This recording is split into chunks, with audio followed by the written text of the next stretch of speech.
అయితే ఈ రోజు లోకేష్ అన్నకి తెలియజేయాలి, నా ఎమ్మెల్యే కూడా అచ్చెన్నాయుడు గారే, నేను కూడా ఓటేసేది అచ్చెన్నాయుడు గారికే. అందుకనే అచ్చెన్నాయుడు గారు ఏ కోరికలు ఉన్నాయో ఆ కోరికలు చెప్తూ నా కోరికగా, మా టెక్కలి ప్రజల కోరికగా మరొక కోరిక మీకు ఈ సందర్భంగా తెలియజేస్తాను.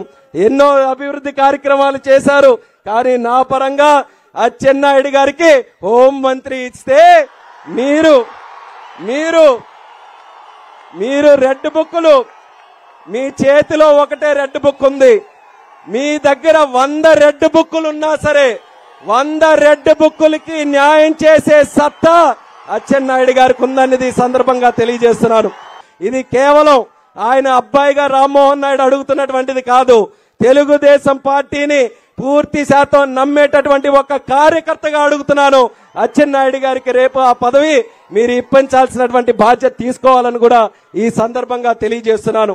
ఈ రోజు అచ్చెన్నాయుడు గారు, చంద్రబాబు నాయుడు గారు మా కుటుంబం మీద ఉన్నటువంటి అభిమానంతో, ఎర్రన్నాయుడు గారి మీద ఆయనకున్నటువంటి అపారమైనటువంటి ప్రేమతో అచ్చెన్నాయుడు గారికి రాష్ట్ర పార్టీ అధ్యక్షులుగా చేస్తే ఒక్క క్షణం కూడా వృధా చేయకుండా రాష్ట్రంలో మళ్లీ చంద్రబాబు నాయుడు గారిని ముఖ్యమంత్రిగా చేయడానికి అహర్నిశలు కూడా ఆయన కృషి చేస్తున్నారు. ఎంత పెద్ద ఎత్తున ఆయన త్యాగాలు ఎన్ని చేసి ఈ రాష్ట్రంలో మళ్లీ తెలుగుదేశం పార్టీ జెండాని రెపరెపలాడాలన్నది ఎంత గట్టిగా కష్టపడుతున్నారో టెక్కలి ప్రజలుగా, ఆయన కుటుంబ సభ్యుడిగా మా అందరికీ కూడా తెలుసు.